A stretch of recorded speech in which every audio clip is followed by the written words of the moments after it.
Dans la révélation des lois qui gouvernaient réellement sa propre vie, le maître a énormément insisté sur le fait que les paroles qu'il disait et les œuvres qu'il faisait n'étaient pas de lui-même, mais que c'était le Père qui parlait et faisait les œuvres. Une étude approfondie de l'évangile de Jean le confirmera. Christ a dit, le Fils ne peut rien faire de lui-même. Il ne fait que ce qu'il voit faire au Père. Jean 5, 19. Et cette connaissance de la volonté du Père, quant à ce qu'il devait faire, comment et quand, les trois étant très importants, il l'avait, comme il le fit bien comprendre, parce qu'il demeurait dans le Père.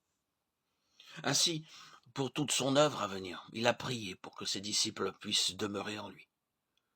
Par conséquent, la règle pour une vie, un service, une prière, efficace et fructueux, est qu'il doit y avoir une telle unité, que nous ferons uniquement, mais d'une manière sûre, ce qu'il fait. Nous devons connaître dans notre esprit ce que Christ fait, comment il le fait, les moyens qu'il utilisera et son heure pour le faire.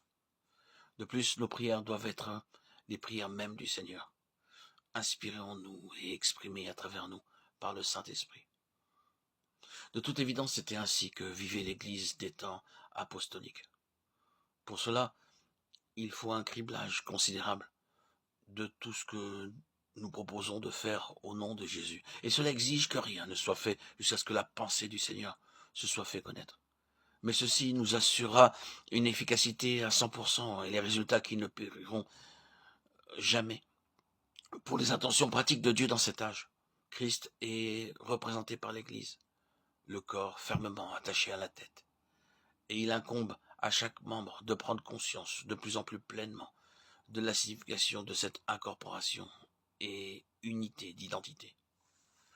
Il nous est dit explicitement dans la parole de Dieu que nous devons revêtir l'homme nouveau, et que cet homme nouveau est Christ. Ceci n'est qu'une autre forme d'expression de la vérité de en Christ, mais elle porte en soi toute une révélation de dispositions pratiques.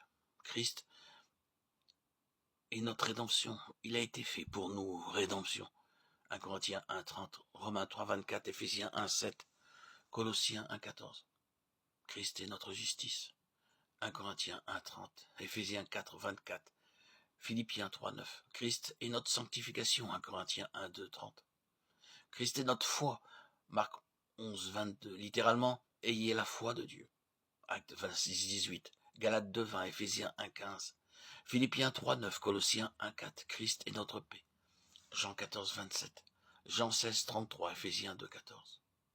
On peut ajouter à cette liste de nombreux traits caractéristiques, par exemple l'amour, l'espérance, la sagesse, l'intelligence, la puissance et la force, l'autorité, la gloire.